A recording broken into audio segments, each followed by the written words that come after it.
दोस्तों, जिस खबर के बारे में मैं आज आपसे चर्चा कर रहा हूं, वो खबर भारत के लिए भी काफी मायने रखती है, क्योंकि भारत के लिए भी इसके काफी इम्प्लीकेशंस हैं।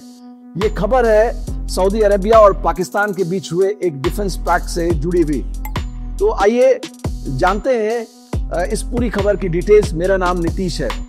दोस्तों, सऊदी अरेबिया और पाकिस्तान के बीच एक डिफेंस पैक्ट हुआ है, जिसके तहत सऊदी अरेबिया को एक न्यूक्लियर अम्ब्रेला पाकिस्तान का मिलेगा इस पैक्ट के तहत। और इस जो पैक्ट है उसकी जो शर्तें हैं, उसकी जो कंडीशंस है, उसके मुताबिक अगर कोई सऊदी अरेबिया पर हमला करता है तो वो हमला पाकिस्तान पर माना जाएगा। सिमिलरली वाइस वर्सा, अगर कोई पाकिस्तान पर हमला करता है तो वो सऊदी अरेबिया पर हमला माना जाएगा। तो इस तरह का ये पैक्ट हुआ है। दरअसल अगर आप देखें तो जो सऊदी अरेबिया को चाहिए था वो उसको मिल गया, जो पाकिस्तान को चाहिए था वो उसको मिल गया। सऊदी अरेबिया को दरअसल चाहिए था न्यूक्लियर अम्ब्रेला। वो काफी वक्त से अमेरिका से कह रहा था कि यहाँ पर आप हमें न्यूक्लियर रिएक्टर दीजिए, हमारे यहाँ जो है हम न्यूक्लियर एनर्जी डेवलप करेंगे। तो यूएस ने उसको एश्योरेंस तो दिया था, लेकिन बाद में ये कुछ हुआ नहीं, मटेरियलाइज किया नहीं किसी तरह का, और यूएस इस बात को जो है टालता रहा।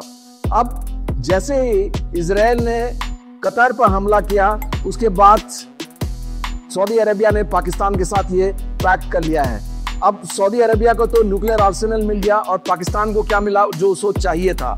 पाकिस्तान में, जैसा आप जानते हैं, काफी गरीबी है। पाकिस्तान इकोनॉमिकली काफी पिछड़ा मुल्क है, और पाकिस्तान को इसके एवज में $6 बिलियन मिल रहे हैं, जो अभी के हालात में पाकिस्तान के लिए काफी है। और देखिए, पाकिस्तान ने पैसे के लिए अपना सब कुछ बेच दिया। अब होगा क्या कि सऊदी अरेबिया पर जब हुतीस या यमन की तरफ से हमला होगा या ईरान की तरफ से कभी हमला होगा, अब होगा क्या कि अगर सऊदी अरेबिया पर ईरान हमला करता है तो उसको पाकिस्तान को अपनी सेना वहां पर भेजनी पड़ेगी, और उसी तरह अगर हुतीस या यमन हमला करता है सऊदी अरेबिया पर, उसमें भी पाकिस्तान को सऊदी अरेबिया की हेल्प के लिए अपनी सेना भेजनी पड़ेगी। और जहां तक इजराइल का सवाल है, तो एक फायदा सऊदी अरेबिया को ये होगा कि इजराइल से डायरेक्ट टॉक के लिए उसको एक न्यूक्लियर अम्ब्रेला मिला हुआ होगा, और यूएस जो है ब्रोकर कर सकता है कि चलो इसको अब पाकिस्तान का भी न्यूक्लियर अम्ब्रेला है, इसके पास भी न्यूक्लियर वेपन का सपोर्ट है, तो आप सामने आमने जो है बातचीत कीजिए। तो ये होगा, लेकिन इससे पाकिस्तान को नुकसान ही है। दूसरा दोस्तों, इसमें कई जियोपॉलिटिकल एंगल हैं। एक जियोपॉलिटिकल एंगल ये है कि तुर्की के पाकिस्तान के साथ काफी अच्छे रिश्ते हैं। तुर्की जो है मुस्लिम उम्मा का वो नेता बनना चाहता है, और उसको कभी ये बर्दाश्त नहीं होगा कि सऊदी अरेबिया को न्यूक्लियर अम्ब्रेला जो है पाकिस्तान प्रोवाइड करा रहा है, क्योंकि वो कभी ये देखना नहीं चाहेगा कि सऊदी अरेबिया जो है वो इस्लामिक वर्ल्ड का जो है चौधरी बन जाए। सऊदी अरेबिया इकोनॉमिकली भी काफी मजबूत है, तुर्की की इकोनॉमिक स्थिति काफी खराब है, तो जाहिर तौर से तुर्की भी इस चीज को पसंद नहीं करेगा। इसके अलावा ईरान एक शिया मुल्क है, और सऊदी अरेबिया जो है सुन्नी मुल्क है, और यहाँ पाकिस्तान भी जो सुन्नी मुल्क है। तो आप इसको एक सुन्नी कंट्रीज के गठजोड़ के तौर पर भी आप देख सकते हैं, जिसको ईरान कभी पसंद नहीं करेगा। हुतीज और यमन को देखा जाता है ईरान के प्रॉक्सीज के तौर पर। तो आप देख सकते हैं कि जिस समय सऊदी अरेबिया पर अगर हुतीज हमला करते हैं, जो पहले भी कर चुके हैं, तो उस केस में अगर पाकिस्तान इंटरफेयर करता है तो ईरान की सीमा पाकिस्तान से लगती है, तो उसमें पाकिस्तान के खिलाफ ईरान भी एक्शन ले सकता है। तो इस वजह से पाकिस्तान और ईरान के भी रिश्ते में काफी तल्खी आ सकती है। तो कई तरह के इसके जियोपॉलिटिकल मायने हैं। जहां तक भारत का सवाल है दोस्तों, कि क्या अगर पाकिस्तान और सऊदी अरेबिया का जो डिफेंस पैक्ट हुआ है, उसका असर क्या भारत पर पड़ेगा? मान लीजिए भारत पाकिस्तान पर हमला कर देता है किसी टेरर इंसिडेंट को लेकर, तो क्या सऊदी अरेबिया पाकिस्तान की तरफ से लड़ेगा या पाकिस्तान का सपोर्ट करेगा?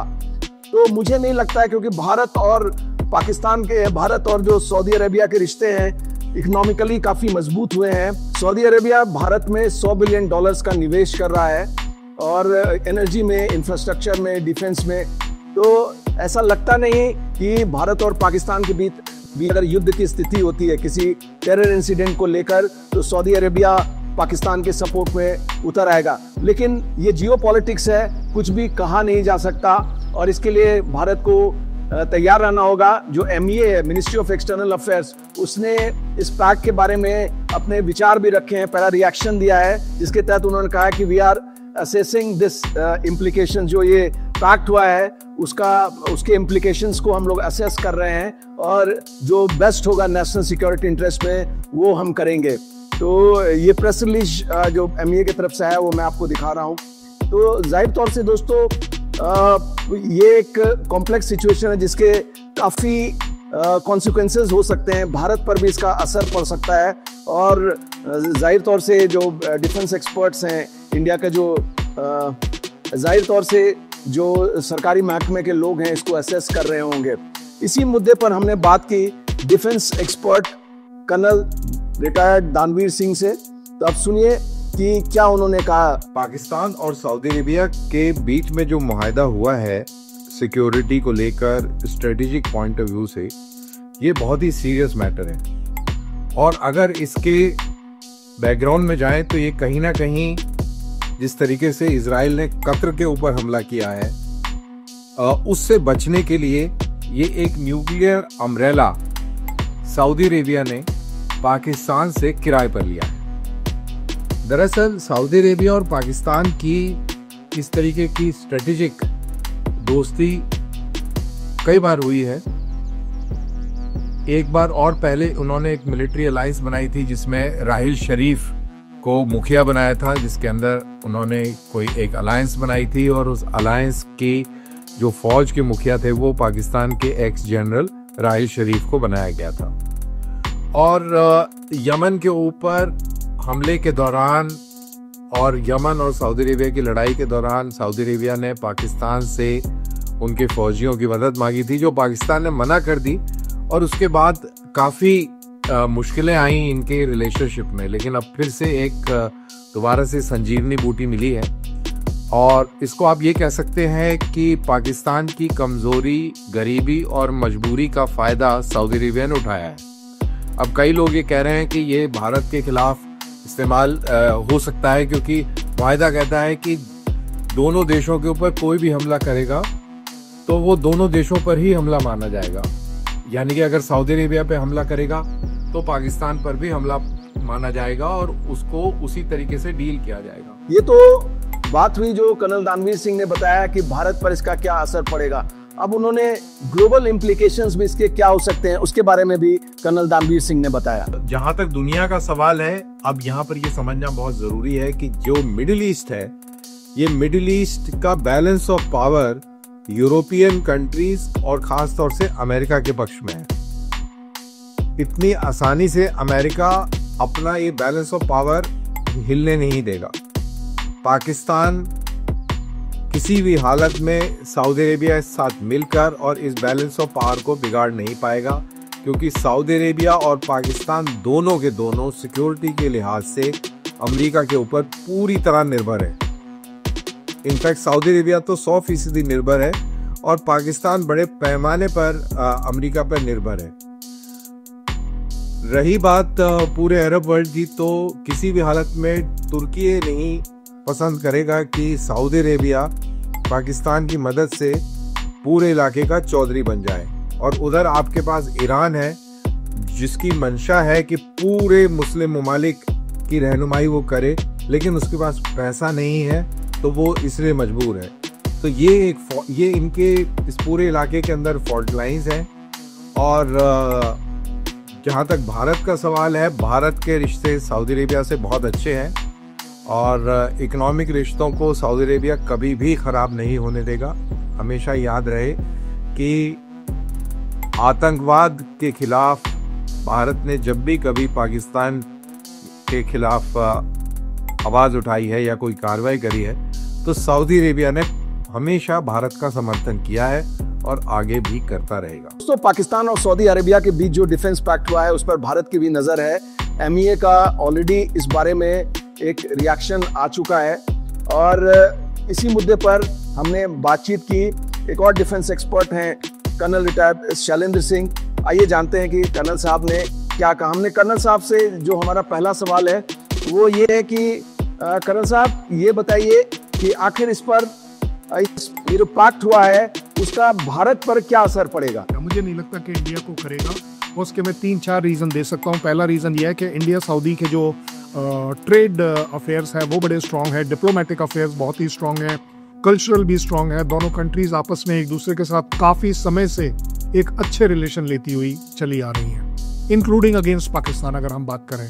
उससे भी ज़्यादा बड़ी बात यह है कि अब सऊदी अरेबिया एक्चुअली पाकिस्तान के साथ इस बात के लिए नहीं खड़ा होगा कि पाकिस्तान टेररिज्म करे, और उस टेररिज्म को ख़त्म करते समय जब इंडिया पाकिस्तान के खिलाफ अटैक करे तो उसके लिए सऊदी अरेबिया जिम्मेदारी लेगा। ऐसा कभी नहीं होगा, क्योंकि इंडिया का स्टैंड विस्तारवाद का है ही नहीं। सो पाकिस्तान के ऊपर अटैक करने का हमारा सवाल ही नहीं उठता। हमारा सवाल हमेशा जायज़ है कि यस, हम टेररिज्म के खिलाफ स्ट्राइक करेंगे, टेररिज्म जहाँ से भी एमिनेट हो रहा है वहाँ पर करेंगे, और इसमें सऊदी अरेबिया कभी ना नहीं कर पाएगा। मैं तो सऊदी अरेबिया छोड़े दुनिया की कोई कंट्री मना नहीं कर सकती कि हाँ, टेररिज्म दुनिया के लिए और इंसानियत के लिए खिलाफ है।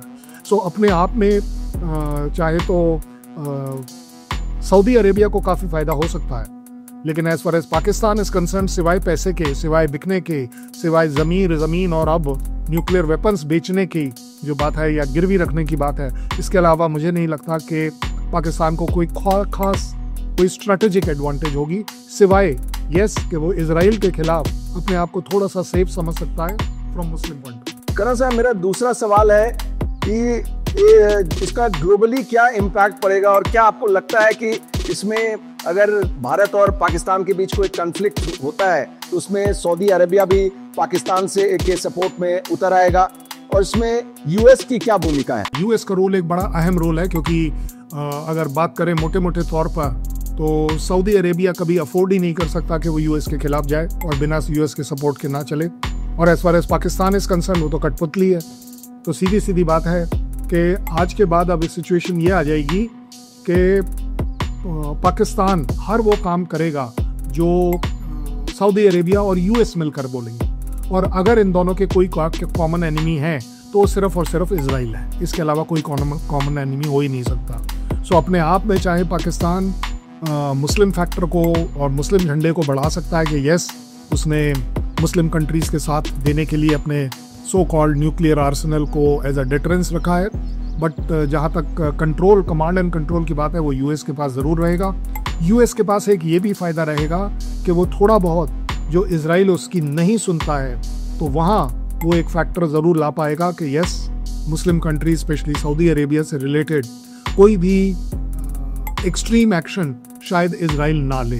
सो दोनों ही कंट्रीज़ को खुश करने की जो काबिलियत है वो विन विन सिचुएशन में तीसरा विन जो है वो यूएस ले लेगा कि हाँ जी देखिए, हमने ये सारा काम करवा दिया। ये थे कर्नल शैलेंद्र सिंह जो अपने विचार रख रहे थे जो पाकिस्तान और सऊदी अरेबिया के बीच जो डिफेंस पैक्ट हुआ है उसके क्या इम्प्लीकेशंस है, इसके ग्लोबल क्या इम्प्लीकेशंस होंगे, इन सब को लेकर उन्होंने हमारे अपने विचार हमसे शेयर किए। हमारे साथ जुड़ने के लिए आप सभी का धन्यवाद।